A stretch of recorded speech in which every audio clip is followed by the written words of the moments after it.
नमस्कार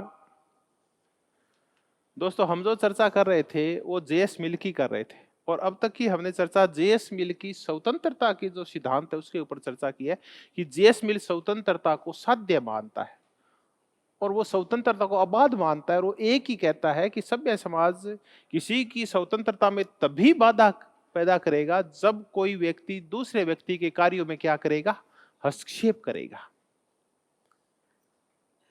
तो आप सब विषयक कार्यों में स्वतंत्र हैं, पर विषयक में हानि का सिद्धांत लागू होगा।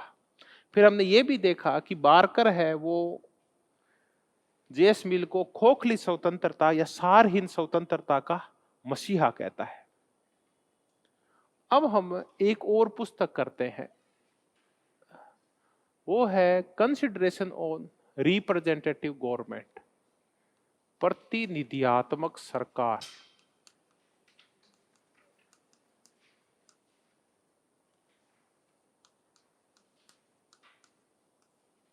अब हम इसके राजनीतिक विचार जानेंगे कि राजनीति के बारे में ये व्यक्ति क्या सोचता है।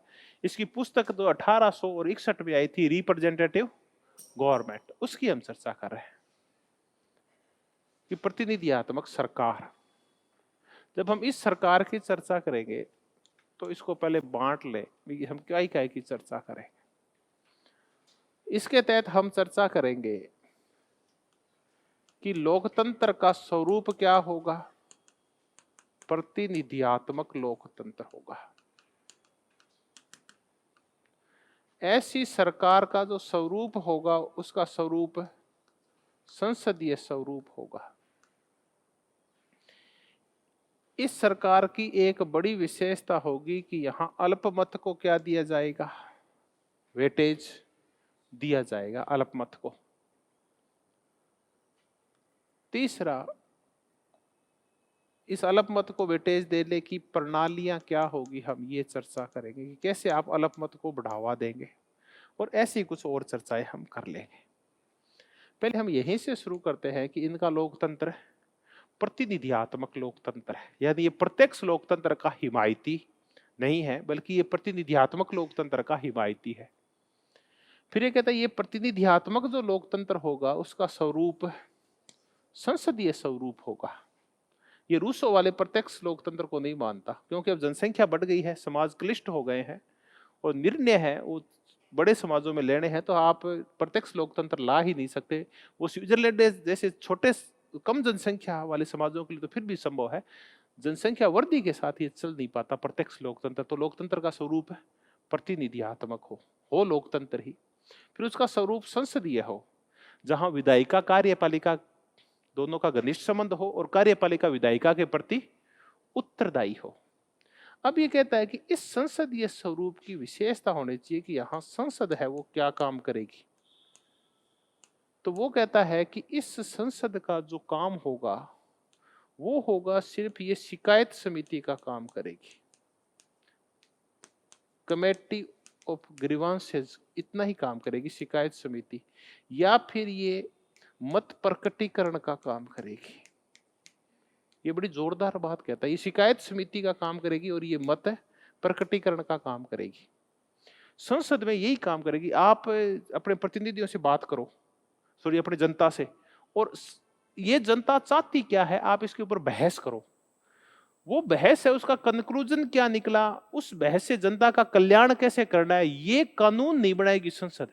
तो ये सबसे बड़ी बात ये बोल के गया कि संसद का काम क्या नहीं है, कानून बनाना नहीं है। ये बहुत जोरदार बात बोली। तो फिर कानून कौन बनाएगा, कि कानून बनाना विशेषज्ञता का काम होता है। आप सिर्फ बता दो कि जनता का हित चाहते हो, किस प्रकार का हित चाहते हो, आप ये बता दो कि आपने बहस की, बहस का ये निष्कर्ष ये निकला कि इस देश के आज भी 60% बच्चे गरीबी की वजह से पढ़ नहीं पाते हैं। तो आप गए अपने इलाके में, आपके इलाके में गए तो आपकी जनता ने, जिसने आपको प्रतिनिधि चुना था, उसने कहा कि हम अपने बच्चों को पढ़ाना चाहते हैं लेकिन हमारे पास पैसा नहीं है। तो संसद में बहस चली तो निष्कर्ष ये निकला कि ऐसे करके बच्चे हैं वो अशिक्षित रह रहे हैं, तो इनको पढ़ाना जरूरी है। इसके लिए हमें कोई कानून बनाना पड़ेगा ताकि हम बच्चों को फ्री में पढ़ा सके। बस आपका इतना ही काम है। उसके बाद अब आपको बनाना है एक कानून जिसका नाम है RTE, वो कौन बनाएगा? वो संसद नहीं बनाएगी। वो उसके कानून बनाने के लिए विशेषज्ञ लोगों की जरूरत होती है जो कानून बना सके। तब ये कहता है इसके लिए कोडिफिकेशन आयोग बनाना पड़ेगा या संहिताकरण या विधिक आयोग बनाना पड़ेगा। संहिताकरण आयोग, संहिताएं होती है विधियों को जब तरतीब से व्यक्त किया जाता है तो वो संहिताएं बोलते हैं उनको। एक कोडिफिकेशन आयोग या लॉ कमीशन बनाना पड़ेगा। इसका काम ही क्या होगा?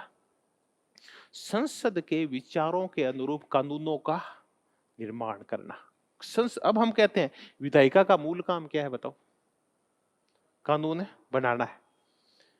तो अब ये कानून नहीं बनाएगी, ये तो कानून का बताएगी कि हमें कानून चाहिए। बनाने का काम तो एक अलग विशेषज्ञों का आयोग होगा, वो करेगा। दूसरा कि ये जो लागू करती है ये कौन करती है? इसका काम किसको दे दिया जाए?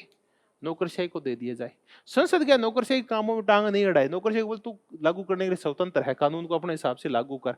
ये संसद सिर्फ शिकायत समिति और किसका काम करेगी? मत प्रकटीकरण का। फिर ये बोला कि ये जो वास्तव में जो सही रूप है ना वो लोकतंत्री होता है। और बाकी शासनों के बजाय कौन सा शासन ज्यादा अच्छा होता है? वो कहता है लोकतंत्रात्मक शासन ज्यादा अच्छा होता है, चाहे और किसी प्रकार के शासन की बजाय। वो बताया लोकतंत्र अच्छा क्यों है, तो वो बोला इसमें दो चीजें पाई जाती है इस लोकतंत्र में। एक तो सहभागिता पाई जाती है या पार्टिसिपेशन कर सकते हैं। दूसरा इसमें सक्षमता पाई जाती है। सहभागिता और सक्षमता दो विशिष्ट गुण होते हैं जो लोकतंत्र में पाए जाते हैं। सहभागिता, जितना जितना जनता ज्यादा सहभागिता करेगी राजनीतिक कार्यों में, जनता का कल्याण उतना ही ज्यादा होगा। तो अगर किसी भी देश में जनता का कल्याण करना है तो वह तानाशाही की बजाय क्या लाना चाहिए? लोकतंत्र, ताकि प्रत्येक व्यक्ति राजनीतिक कार्यों में क्या कर सके? सहभागिता कर सके। अब राजनीतिक कार्यों में अगर सहभागिता करनी है तो वो कर कैसे कर सकते हो? तब आपको फिर मताधिकार और ये सारी व्यवस्थाएं होनी चाहिए, प्रत्येक व्यक्ति को छूट होनी चाहिए, बोलने की स्वतंत्रताएं, ये सारे काम होने चाहिए। तो वो कहता है सहभागिता जो होती है इसमें, ताकि हर एक व्यक्ति सहभागी होकर और अपना विकास कर पाता है। ये वैसी बातें हैं जैसी कि अरस्तु बोलता है नागरिक कौन होगा? जो सार्वजनिक कार्यों में भागीदारी करेगा उससे उसके सद्गुणों का विकास होगा। तो जब आप लोकतांत्रिक गतिविधियों में, राजनीतिक गतिविधियों में भागीदारी करते हैं, वोट देते हैं, राजनीतिक दल की सदस्यता लेते हैं, किसी की आलोचना करते हैं, किसी के खिलाफ धरना देते हैं, किसी के खिलाफ लेख लिखते हैं, आप कार्टून बनाते हैं किसी के खिलाफ या किसी के समर्थन में काम करते हैं, तो आप इसका मतलब राजनीतिक गतिविधियों में आप क्या कर रहे हैं? इससे आपका व्यक्तित्व का विकास होता है। दूसरा, लोकतांत्रिक सरकार क्या होती है? सक्षम होती है। इसमें आप अपने खुद के प्रतिनिधि आप चुनते हो।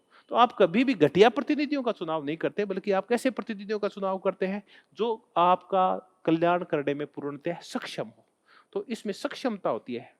तो ये कहता है कि लोकतंत्र दो सिद्धांतों पे काम करता है, सहभागिता के ऊपर और सक्षमता के ऊपर। अब इनको फिर आगे और चर्चा करेंगे। तीसरी इसने चर्चा की काय की? अल्पमत की। ये कहता है इस लोकतंत्र में जब सबसे बड़ा संकट आता है वो क्या आता है? इस लोकतंत्र में सबसे बड़ा संकट वो आता है जो डी टोकविले कौन सी पुस्तक में कह के गया है? डेमोक्रेसी इन अमेरिका में कह गया है।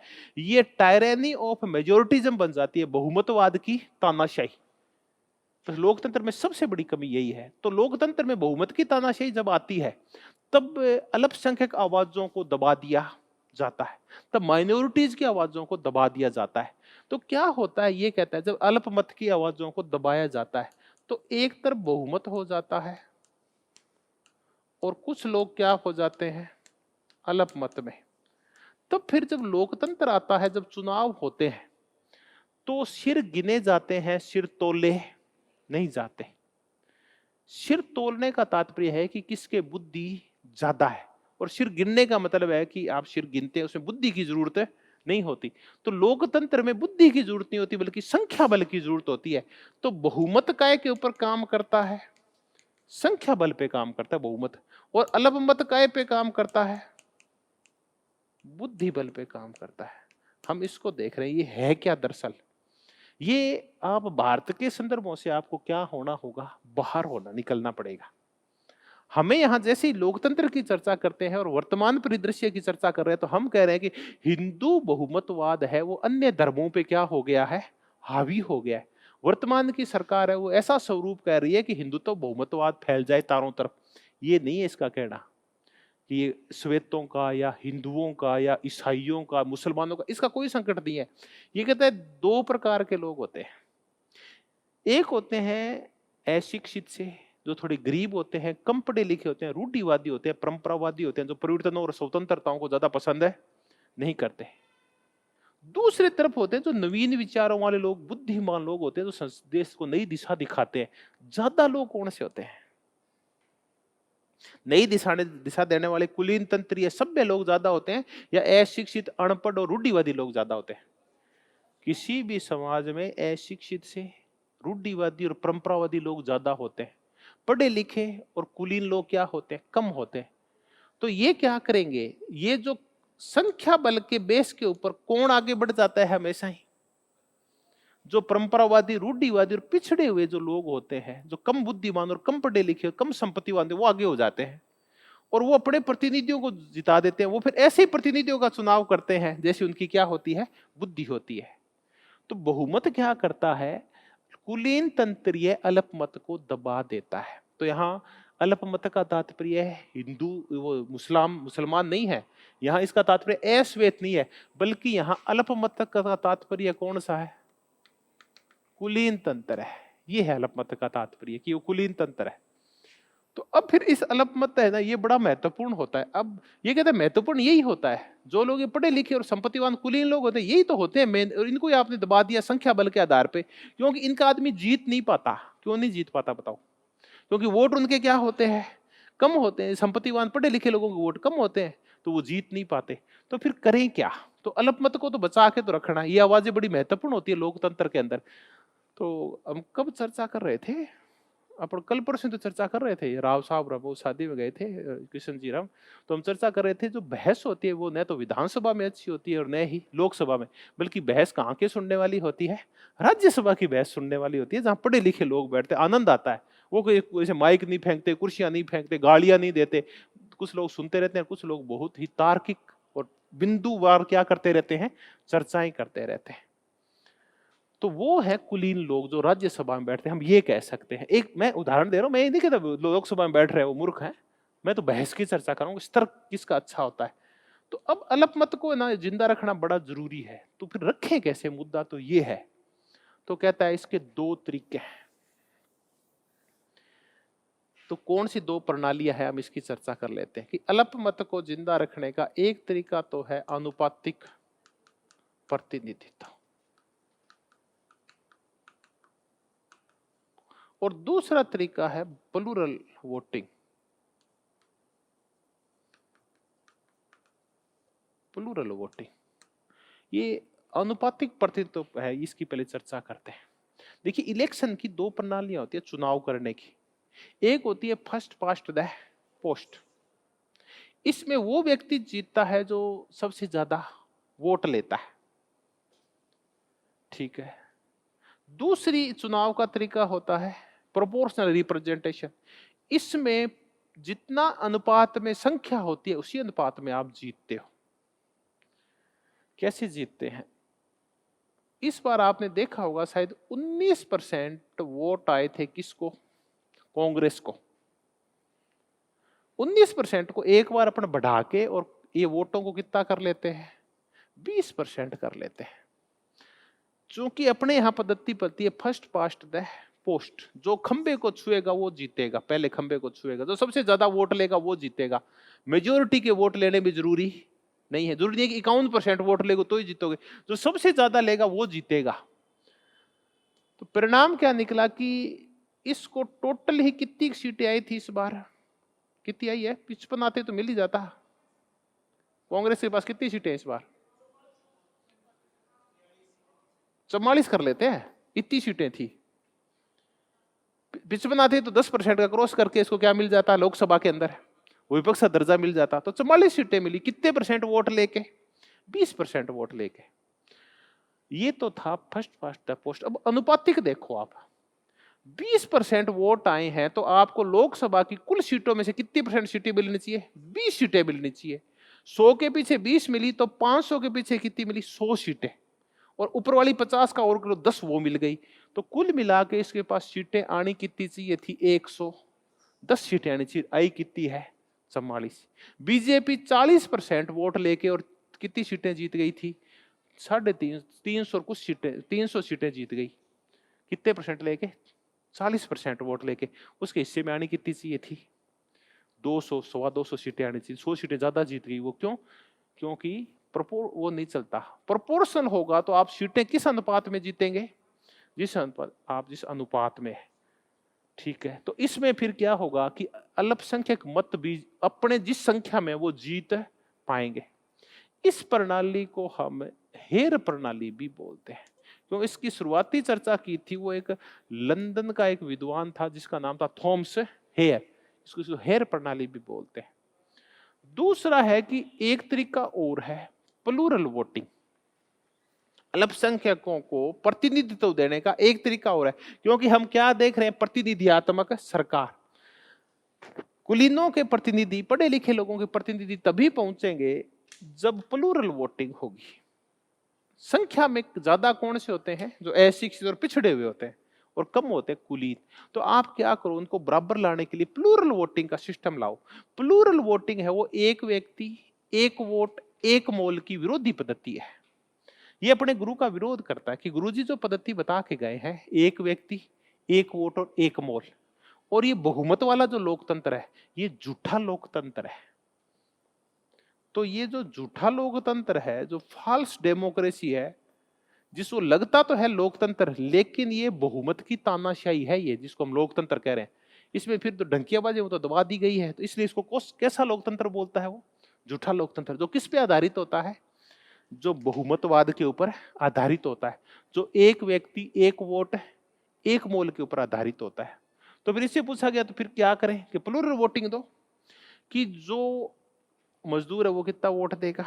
एक वोट। जो उसका ऊपर का अफसर है वो उससे ज्यादा पढ़ा लिखा है तो वो कितने देगा? 2।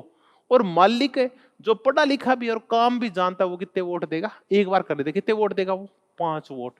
तो एक व्यक्ति वोट तो एक देगा, उसका एक व्यक्ति के एक वोट का मोल 1 होगा। जो ज्यादा पढ़ा लिखा है उसका एक वोट का मोल 2 होगा, और जो और ज्यादा पढ़ा लिखा है उसका कितना होगा? 4-5 होगा। तो इसका मतलब वोट एक ही होगा, लेकिन उसकी गिनती कहां से शुरू होगी? 5 से। अब वो वोट अलग कर लेंगे। मजदूर का वोट एक ही गिना जाएगा, और मालिक एक वोट डाल के गया उसको कितना गिना जाएगा?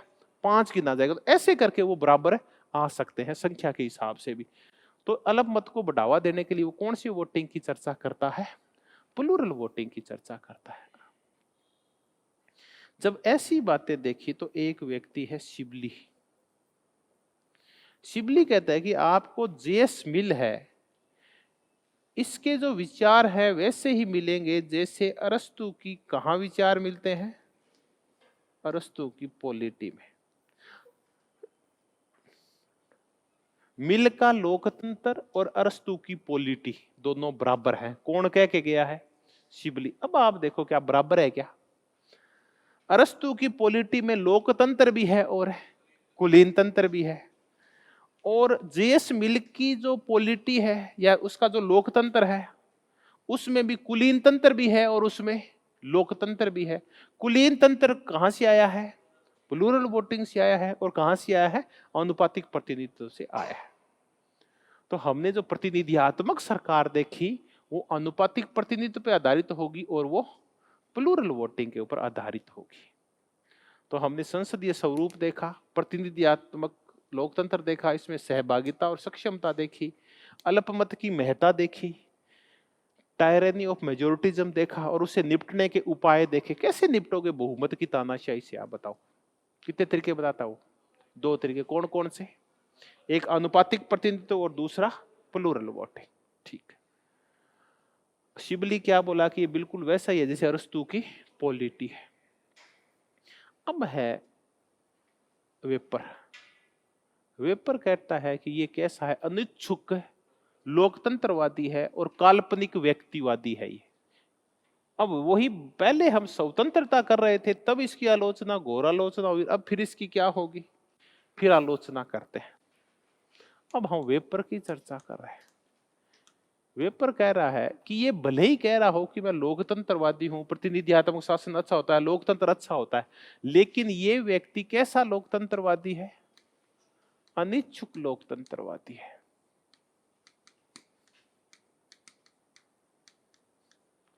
और इसका जो व्यक्तिवाद है वो कैसा व्यक्तिवाद है?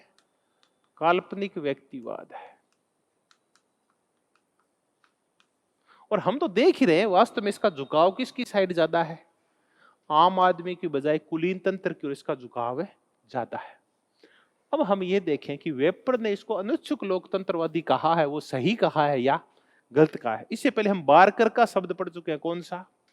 कि ये खोखली स्वतंत्रता का मसीह है। अब हम देखेंगे कि ये जो लोकतंत्र के जो इसके विचार है, ये वास्तव में ही ये लोकतांत्रिक है या नहीं है ये व्यक्ति। तो वेपर ने कहा उसके अकॉर्डिंग देखें तो ये कहता है कि लोकतंत्र है ये क्या नहीं है? उपहार नहीं है। देखिए, एक खुली व्यवस्था के लिए खुला समाज आवश्यक है। एक लोकतांत्रिक शासन प्रणाली के लोकतांत्रिक समाज भी आवश्यक है। ये बड़ी जोरदार बात बोल के गया है कि लोकतांत्रिक शासन व्यवस्था के लिए लोकतांत्रिक समाज आवश्यक है। और सेम बातें घुमा फिरा के बाद में कौन बोल के गए? अंबेडकर जी बोल के गए। अंबेडकर जी बोल के गए हम सार्वभौमिक वयस्क मताधिकार ले आए हैं और हम राजनीतिक स्तर के ऊपर समानता ले आए हैं कि सभी के वोटों का मोल क्या होगा? एक होगा। तो राजनीतिक समानता तो आ गई है, लेकिन सामाजिक समानता नहीं आई है। समाज में अब भी है ऊंच नीच है और भेदभाव है। तो ये राजनीतिक व्यवस्था भी लंबे समय तक चल नहीं पाएगी। लोग विद्रोह कर देंगे अगर दलितों के साथ बुरा व्यवहार किया गया, क्योंकि राजनीतिक रूप से जागृत हो जाएंगे, लेकिन समाज के साथ इनके साथ क्या होगी? प्रताड़ना होगी। तो ये क्या करेंगे फिर? ये तो संविधान को ही फेल कर देंगे ऐसा हुआ तो ये कहता है कि ये जो लोकतंत्र है ये सामाजिक लोकतंत्र, आर्थिक लोकतंत्र और राजनीतिक लोकतंत्र क्या आना चाहिए? अम्बेडकर बोल के गए एक साथ आना चाहिए। भी आपने कहा कि आपको वोट देने की छूट है, लेकिन आप जब समाज में गए तो वहां आपको दबाया गया। तो राजनीतिक रूप से तो आप स्वायत्त महसूस करें, मैं सरकार बना रहा हूं, मैं वोट दे रहा हूं, मैं नेता बन रहा हूं, और समाज में आपके साथ दोयम दर्जे का व्यवहार होता है, तो फिर ये थोड़ी चलता है। एक तरफ आपको वोट का अधिकार दे दिया, दूसरी तरफ रोटी का अधिकार है नहीं है। तो लोकतंत्र के सारे स्वरूप एक साथ चलने चाहिए। अम्बेडकर जी बोल के गए हैं राजनीतिक लोकतंत्र, आर्थिक लोकतंत्र और सामाजिक लोकतंत्र। भारत में क्या संकट है आप बताओ? भारत में बड़ा संकट क्या है? भारत में सामाजिक लोकतंत्र नहीं है। हम महिलाओं को दोयम दर्जे का समझते हैं, दलितों का दोयम दर्जे का समझते हैं, उनको बराबर व्यवहार नहीं करते, जबकि राजनीति में उनके साथ बराबर व्यवहार करते हैं। तो ये था। तब ये कहता है कि लोकतांत्रिक शासन वहीं सफल हो सकता है जहां समाज भी क्या हो? लोकतांत्रिक हो, जहां स्त्रियों को बराबर का दर्जा हो, लैंगिक भेद नहीं हो, रंग भेद नहीं हो, जातीय भेद नहीं हो, धार्मिक भेद नहीं हो, जहां समाज के अंदर, वहीं कौन सा शासन पनप सकता है? लोकतांत्रिक शासन। यार कि ये लोकतंत्र कुलीनों की चीज है, अनपढ़ और ग्वारों की चीज नहीं है। ये पिछड़े समाजों में कामयाब नहीं हो सकता। ये सिर्फ उन्हीं समाजों में कामयाब हो सकता है जहां समाज भी क्या हो? लोकतांत्रिक हो। इसका मतलब भारत में तो कामयाब ही नहीं हो सकता, जबकि भारत में तो कितने सालों से कामयाब है? 70 सालों से कामयाब है ना, बड़ी अच्छी तरह से। तो इसका तात्पर्य ये लोकतंत्र लाना तो चाहता है, लेकिन कुछ ही समाजों के लिए लाना चाहता है। ये बिल्कुल वैसा ही व्यक्ति है जैसे बाकी पाश्चात्य विचारक है। जैसे हेगल कहा करता था कि पूर्वी देशों में तर्क नहीं पाया जाता, जैसे मार्क्स ने कहा कि उपनिवेशवाद जरूरी है ताकि भारत जैसे देशों को सुधारा जा सके। और ऐसा ही व्यक्ति कौन है? जेएस मिल है। इन सब के आंख पे कौन सी पट्टी बंधी हुई है? पाश्चात्य श्रेष्ठता की पट्टी बंधी हुई है। अपने आप को तोप मानते हैं, अपनी सभ्यताओं को अच्छा मानते हैं, और पूर्वी सभ्यताओं को क्या मानते हैं? ये अपने से दोयम दर्जे की हीन और अनपढ़ और अशिक्षित और परंपरावादी और रूढ़िवादी मानते हैं। तो ये सारे एक ही जैसे विचारक हैं जो पाश्चात्यवाद से ग्रसित है। ठीक है, लोकतंत्र उपहार नहीं है। दूसरा, जब ये कहता है कि मैं विरोधी हूं किसका? एक वोट और एक मोल का, एक व्यक्ति एक वोट एक मोल का मैं विरोधी हूं, तो इसका तात्पर्य लोकतंत्र नहीं चाहता। एक ही देश के नागरिक हो, एक नागरिक के पास थोड़े से पैसे ज्यादा है, उसका तो वोट 5 गिना जा रहा है, और एक का क्या गिना जा रहा है, एक ही गिना जा रहा है। तो अच्छा लोकतंत्र तब आता है जब एक व्यक्ति एक वोट एक मोल हो। तो ये अनिच्छुक लोकतंत्रवादी है। तीसरा ये विरोधी है काय का, सार्वभौमिक वयस्क मताधिकार का विरोधी है। अब ये आया बात की कि सार्वभौमिक वयस्क मताधिकार का विरोधी है क्या है। देखिए आप कहते हैं बेंथम में और मिल में एक फर्क है। बेंथम ये कहता है कि सबको मताधिकार मिलना चाहिए बिना किसी भेदभाव के, लेकिन वो कहता है स्त्रियों के लिए भी उपयुक्त अवसर नहीं आया है, तो पुरुष वयस्क मताधिकार की चर्चा करता है। ये महिलाओं को तो मताधिकार देना चाहता है, लेकिन कहता है कि इस देश में कुछ लोगों को मताधिकार नहीं मिलेगा। नंबर 1 जो क्या नहीं देते, जो टैक्स नहीं देते उनको मताधिकार मत दो।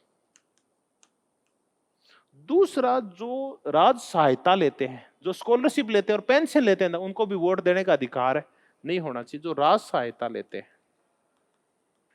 और तीसरे उनको भी वोट देने का अधिकार नहीं होना चाहिए जो क्या है थोड़े से दुष्चरित्र लोग हैं, ये जो अनपढ़ टाइप से लोग हैं, शराबी टाइप से, उनको भी नहीं होना चाहिए। तो जो टैक्स नहीं देते वो, उनको पता ही नहीं है कि ये देश चल कैसे रहा है। संपत्तिवान है नहीं, तो संपत्तिवान होता है ना वो बुद्धिमान होता है, उसको पता होता है कि संपत्ति का सही प्रयोग कैसे किया जाता है। और जो राज सहायता पाते हैं, जो राज सहायता पाते हैं वो वोट क्यों नहीं देंगे, वो तो ये उस आदमी को वोट देंगे जो उसको बोलेगा अगली बार तुम्हारी पेंशन डबल कर दूंगा, उसको वोट देंगे। तो ये तो अपने लालच में क्या होते हैं, अंधे होते हैं, इसलिए सही प्रतिनिधियों का चुनाव नहीं करते जो स्कॉलरशिप लेते हैं या पेंशन लेते हैं। और तीसरे कौन से, जो दुष्चरित्र या शराबी टाइप के व्यक्ति होते हैं। तो क्या सार्वभौमिक वयस्क मताधिकार है क्या, नहीं है। तो इसका मतलब गरीबों को, अशिक्षितों को, इनको मताधिकार देने के पक्ष में वो नहीं है। तब वो कौन सी पद्धति लेके आता है बताओ, प्लूरल वोटिंग और ऐसी चर्चाएं करता है वो तब। ठीक है, अब यह है कि ये महिला मताधिकार का पक्षधर है या नहीं है, कट्टर समर्थक है ये महिला मताधिकार का। ये लैंगिक और रंग भेद और जातीय और धर्म भेद के आधार पर मताधिकार को नहीं रोकता, बल्कि मताधिकार को शिक्षा और किस आधार पर रोकता है, पैसे और टैक्स के आधार पर रोकता है, शिक्षा और आर्थिक आधार पर रोकता है। चौथा ये कहता है कि जो मतदान होना चाहिए वो खुला होना चाहिए। खुला हो, क्या नहीं हो, गुप्त मतदान नहीं होना चाहिए। खुला तो मैंने बताया था क्यों होना चाहिए, खुला मतदान क्यों, ताकि जो लोग हैं, जो जिनको वोट देना नहीं आता, जो मूर्ख है, अशिक्षित है, वो कुलीन लोगों की तरफ देख के हाथ खड़ा कर लेंगे और उनको देख के वो वोट दे पाएंगे। तो खुला हो मतदान है जो। एक बात और कहता है ये कि कौन बनी रहनी चाहिए, लोकसभा बनी रहनी चाहिए, क्योंकि लॉर्ड्स आते हैं तो कुलीन होते हैं, बहुत ही पढ़े लिखे होते हैं, ये तो बहुत ही समझदार होते हैं। तो लोकसभा बनी रहनी चाहिए। ये द्विसदनीय व्यवस्थापिका का समर्थक है, जबकि इसका गुरु कितने सदनीय का, एक सदनीय का। बस इस गुरु में इतना ही अंतर है, इसका गुरु महिला मताधिकार का खुलकर समर्थन नहीं करता और ये महिला मताधिकार का समर्थन करता है। अब हम देख लिया कि ये कैसा व्यक्ति है, वास्तव में ही अनिच्छुक लोकतंत्रवादी है, जो समस्त समाजों के लिए लोकतंत्र को आवश्यक शासन पद्धति नहीं मानता। तो फिर भारत में, अन्य एशियाई देशों में और इसकी नजर में अफ्रीका में क्या कौन सी पद्धति होनी चाहिए, तानाशाही राजशाही पद्धतियां होनी चाहिए। यहाँ लोकतंत्र नहीं आ सकता, क्यों, क्योंकि यहाँ के समाज क्या नहीं है, लोकतांत्रिक नहीं है। तो ये समस्त समाजों के लिए लोकतंत्र को उपयुक्त प्रणाली नहीं मानता। तो इसलिए इसको हम कौन सा लोकतंत्रवादी कह रहे हैं, अनिच्छुक लोकतंत्रवादी कह रहे हैं। ये हमने इसके लोकतंत्र के विचार जाने हैं। अब हम इसके जो विचार जानेंगे वो जानेंगे स्त्रियों के संबंध में क्या विचार है इसके, औरतों के संबंध में। तो सब्जेक्शन ऑफ, ये तो सिंपल से विचार है। स्त्रियों की अधीनता पुस्तक लिखी इसने 1869 और कहता है ये किसके प्रभाव से लिखी है, मैंने अपनी पत्नी हैरियट टेलर। और इसका जो संपादन करवाया था वो इसकी बेटी थी हैरियट टेलर की पूर्व वाले पति की हेलन टेलर, उसने कराया था इसका। क्यों, तब तक ये बूढ़ा हो चुका था, बीमार रहने लग गया था, तो उसके निर्देशन में काम हुआ था सब्जेक्शन ऑफ वुमेन। ये कहता है कि ये जो परिवार होते हैं, ब्रिटिश परिवार, ये तानाशाही की प्रथम पाठशाला है।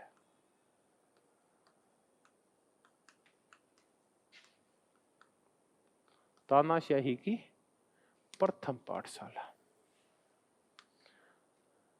ब्रिटेन का जो तत्कालिक समाज था, जब हम चर्चा कर रहे हैं 1850 के आसपास की, उसको विक्टोरियाई समाज कहा जाता है। वहां विक्टोरियाई मूल्य बहुत हावी थे। ये विक्टोरियाई मूल्य क्या है? तब आप अगर पुरानी फिल्में देखोगे तो विक्टोरियाई मूल्य वो हैं जो गोरी चमड़ी को श्रेष्ठ मानते हैं और अश्वेतों को दोयम दर्जे का मानते हैं। दूसरा, ये वो लोग हैं जो पंप और शो में जो पद्धति विश्वास करती है, माहौल बनाने में और अपनी पैसे के प्रदर्शन में विश्वास करती है, वो कौन सा मूल्य है? विक्टोरियाई मूल्य। तीसरा है कि इस विक्टोरियाई मूल्य में स्त्रियों के लिए क्या स्थान था? तो यहां स्त्रियां घर सजाने के काम आती थी। वो स्त्री अच्छी मानी जाएगी जिसकी कमर सबसे ज्यादा पतली होगी। यही था वहां, जीरो फिगर की औरतें।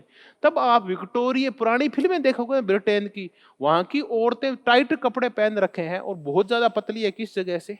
इस जगह से, क्योंकि वो मूल्य था कि वही औरतें अच्छी होती है, सुंदर होती है जो ऐसे कपड़े पहनती है। जैसे ब्रिट अफ्रीकन संस्कृतियां क्या मानती है कि जिन औरतों के होठ बड़े होते हैं वो औरतें क्या होती है? वो सुंदर है। तो यहाँ सौंदर्य की वस्तु थी, तो वो क्या करते हैं? होठों को शुरुआत में खींच खींच के उनको क्या किया जाता है? बड़ा किया जाता है।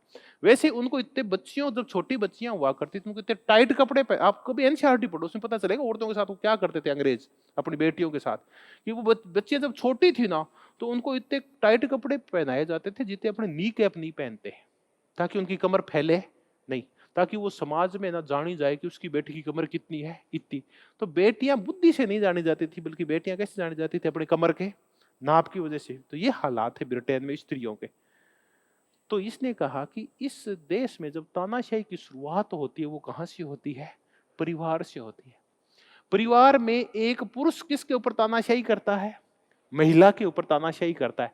और इसी चीज को कौन सीखते हैं? फिर उसके बच्चे सीखते हैं। तो ये यहां से फिर वही अपनी माँ के साथ वैसे ही व्यवहार करते जैसे उनका बाप है, उसको दोयम दर्जे का समझते हैं। तो वो कहता है परिवार तानाशाही की पहली पाठशाला है, जहां से बच्चे सीखते हैं तानाशाही करना। जैसे बाप से माँ की तानाशाही सीखते हैं, वैसे तानाशाही वहां से पैदा होती है। फिर कहता है इस समाज में महिलाओं को न शिक्षा का अधिकार है, नौकरी का अधिकार है, न ही संपत्ति का अधिकार है। लेकिन ये अधिकार गए कहां? तो कहता है ये अधिकार समाज ने छीन लिए, प्रकृति ने नहीं छीने। तो वो कहता है कि इस समाज में ये कह के औरतों का शोषण किया जा रहा है कि तुम जो असमान हो पुरुषों से, ये प्राकृतिक असमानता है। दरअसल ये लैंगिक असमानता ये कैसी है? वो कहता है सामाजिक या रूढ़िगत असमानता है। ये रूढ़िगत या सामाजिक कौन सी होती है? परंपरा देन होती है रूढ़िगत असमानता। तो लैंगिक असमानता है वो रूढ़ि और परंपराओं और समाज की देन होती है, प्रकृति की देन नहीं होती। फिर कहता है कि आप उपयोगितावाद के अकॉर्डिंग देखो। उपयोगितावाद का मूल सूत्र है अधिकतम व्यक्तियों का अधिकतम हित। अगर औरतें पढ़ लिख गई, शिक्षित हो गई, तो इससे समाज का भला होगा या बुरा होगा? तो वो कहता है आप तर्क से देखो, उपयोगितावादी तर्क से। उपयोगितावादी तर्क ये कहता है कि ज्यादा पढ़े लिखेगी महिलाएं तो समाज का भला होगा। किस प्रकार भला होगा? नंबर एक, अभी समाज की संख्या हम कितनी मान लेते हैं? 100 मान लेते हैं। और उस 100 में से 50 पुरुष है और 50 कौन है? महिलाएं हैं। अब ये महिलाएं ये दुखी हैं क्योंकि इनका घर पे शोषण हो रहा है, इनके सारे अधिकार वो छीन लिए गए, स्वतंत्र नहीं है किसी भी रूप में। तो आप कहाँ है ये सोसाइटी, उपयोगितावादी सोसाइटी जो अधिकतम व्यक्तियों के अधिकतम सुख पे काम करती है? नंबर एक। दूसरा, आप क्या करो, इनको पढ़ाओ लिखाओ, इनको संपत्ति के अधिकार दो, नौकरी के अधिकार दो। उसके बाद ये 50% तबका भी क्या हो जाएगा? खुशहाल हो जाएगा। पढ़ लिख के इनका बौद्धिक विकास हो जाएगा, इनकी संपत्ति आएगी तो इनका जीवन सत्र सुधर जाएगा और इनकी सामाजिक गतिविधियां बढ़ जाएगी पहले की बजाय। तो ये पहले की बजाय ज्यादा स्वायत्त, स्वतंत्र और सुखी हो जाएगी। तो अब आप जैसे ही स्त्रियों को आगे लेके आते हैं, कौन सा तर्क लागू हो जाता है? उपयोगितावादी तर्क। पहले 50% पुरुष खुश थे, अब अधिकारों के साथ कौन खुश हो गई? 50% महिलाएं। ये 50% महिलाएं खुश नहीं होगी, बल्कि बदले में प्रतिदान करेगी पुरुषों को। क्या करेगी? जब ये डॉक्टर बन जाएगी तब हमें ज्यादा डॉक्टर मिलेंगे, ज्यादा इंजीनियर मिलेंगे, ज्यादा शिक्षक मिलेंगे हमें, और ये समाज का और ही ज्यादा क्या करेंगे? भला करेंगे। बहुत सारी शिक्षित लड़कियां हैं, वो पढ़ लिख के डॉक्टर बन जाएगी, कुछ शिक्षक बन जाएगी, कुछ इंजीनियर बन जाएगी, कुछ पायलट बन जाएगी, इससे समाज का और ज्यादा भला होगा। तो कहता है औरतों की शिक्षा, पढ़ाई लिखाई क्या है, अत्यंत आवश्यक है। तो इनकी नौकरियां, इनके लिए संपत्ति का अधिकार, इनके लिए मताधिकार अत्यंत आवश्यक है। तो वो कहता है जरूरी है क्या चीज, शिक्षा, जरूरी है औरतों को मताधिकार, जरूरी है औरतों को काय का अधिकार, संपत्ति का अधिकार, और जरूरी है औरतों को कौन सा अधिकार, नौकरी का अधिकार, यानी सार्वजनिक क्षेत्र में भागीदारी का अधिकार, ये जरूरी है, नौकरी का अधिकार। अब वाकई में ऐसा ही होता है। हम जिस एक व्यक्ति को, कुछ एक जातियों को छोड़ के जिसको सबसे ज्यादा गाली दी जाती है, वो कौन है, भीमराव अंबेडकर। हिंदू धर्म का जितना भला अंबेडकर ने किया ना, उतना किसी ने नहीं किया। आज हिंदू धर्म में जो शिक्षा का स्तर है, हिंदू धर्म में जो नौकरियों का स्तर है, हिंदू धर्म में जो समृद्धि का स्तर है, वो सारा का सारा किसकी देन है, अंबेडकरी। कोई मानता और नहीं है। सारे के सारे उस सह्याद्री की चर्चा करते हैं जो अंबेडकर का विरोध किया करता था। जब अंबेडकर ने महिलाओं को समान अधिकार देने के लिए हिंदू कोड बिल पे चर्चा की थी और नेहरू भी पीछे हट गया था, तब अंबेडकर ने क्या दे दिया था, इस्तीफा दे दिया था। वही बिल था जिसका परिणाम ये निकला कि औरतें सशक्त हो गई, हिंदुओं की औरतें। उसके बाद औरतें घर से बाहर निकली तो वो नेता बन गई, वो पढ़ लिख गई, वो नौकरी लग गई।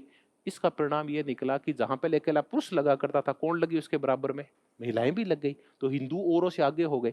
मुसलमानों ने यही गलती कर ली कि उनके पास अम्बेडकर है नहीं था, तो उनकी औरतें कहां बंद हो गई, घरों में बंद हो गई।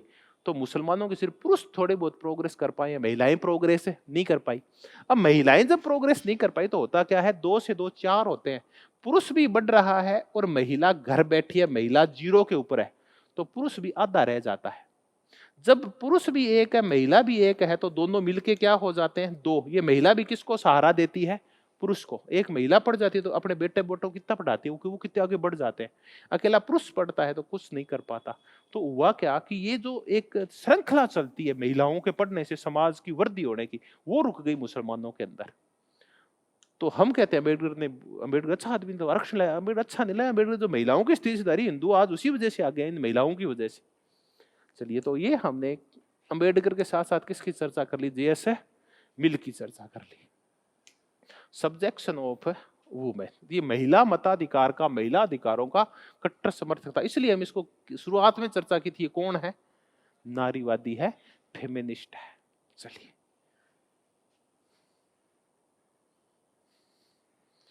अब जब हम महिलाओं की चर्चा करते हैं, वो नौकरियां कर रही है, वो बाहर आ रही है, वो अपने हिसाब से जी रही है, तो फिर कुछ कट्टरपंथी लोग आंकड़े लेके आते हैं कि इस समाज में उस वजह से काय की मात्रा बढ़ती जा रही है, तलाक की मात्रा बढ़ती जा रही है, समाज में क्या फैल रहा है, व्यभिचार फैल रहा है, जो स्त्रियां पढ़ी है उससे। तो हम देखते हैं कि इनके मूल कारण क्या है। व्यभिचार एक तरफा क्रिया या 2 तरफा क्रिया है, तो महिलाएं कैसे बढ़ाती है इसको, पुरुष कहां गए, पुरुष कहां गए। तो इसकी मुख्य देन कौन होते हैं, पुरुष भी होते हैं, जिनका नाम है नहीं लेते, कि समाज में अनाचार फैल गया है। यहां तक कि जब जातीय रूप से देखो, हर एक चीज के लिए कैसे जिम्मेवार ठहराया जाता है। मैं एक दिन बैठे, मेरे एक दोस्त है, बेसा रोटी खाओ, बाप आयो, मैंने पहले ही बताया था आपको। बाप आगे के बेटा थाने एक बात बताऊंगे, मैं को हाँ था कि ये जगह अकाल पड़न लाग रहा है, ये जगह भांति भांति की कैंसर हो रही, बीमारियां फैल रही है। अंगू थाना मूल कारण क्या लगा है, बताओ जी। इनको मूल कारण तो अलग अलग है, कोई एक कारण तो है को नहीं। अकाल का कारण अलग है, बीमारियां का कारण अलग है। कि बेटा मन ठाएगा मूल कारण के थे बता दियो, कि मन ठाए कि जके दिन तू मेरे बेटे सा के खावेगो, रोटी खाओगो, तो यही होसी।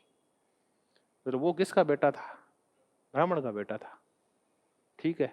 तो मेरे को उसका तर्क इतना अजीब सा लगा। मेरे को ताऊ जी थे, ये बताओ थे स्कूल का लार कर टप्पेड़ाओ, आकर टप्पेड़ाओ, स्कूल गए ढाई कौन कहते। अच्छा, मुझको ये तो हम हैं कि जो तुम्हारे साथ बैठ के क्या खाते हैं, पढ़े लिखे होने के बावजूद भोजन करते हैं तुम्हारे साथ। ब्राह्मण जात से नहीं होता, ब्राह्मण होता है अपनी शिक्षा से। तो पंडित होता है ना, वो जाति नहीं होती, बल्कि पंडित क्या होता है, ज्ञान का एक स्वरूप होता है जो अपने विषय में विशेषज्ञ होते हैं। वो आप तो हो ढोर और गुमार और मैं हूं पंडित। तो आप अपने आप की गनीमत मानो कि मैं आपके घर पे आके क्या खा रहा हूँ, रोटी खा रहा हूँ, सबको बताना कि वो आया था मेरे घर पे रोटी है, मेरा घर पवित्र हो गया। आप मेरे घर पे आते तो मेरा घर अपवित्र होता है, क्योंकि आप अशिक्षित और गुमार हो। तो मैं ये चर्चाएं कर रहे थे कि अकेले उनसे पूछो क्या कारण है, तो वो क्या कहेंगे, ये सारी जो गड़बड़ ये कौन कर रही है, महिलाएं कर रही है। फिर आ गया कि तलाक क्या है, ये तलाक की दर क्यों बढ़ गई हिंदू धर्म के अंदर, जो मुसलमानों तो नहीं है। तो तलाक की दर तो बढ़नी थी, औरतें पीड़ित होने के लिए बनी है क्या, अपने हिसाब से जिंदगी जीने के लिए नहीं बनी क्या।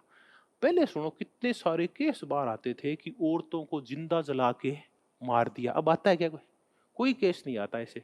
दहेज प्रताड़ना के केस आते हैं लेकिन इतने नहीं आते जब से शिक्षा बढ़ी है।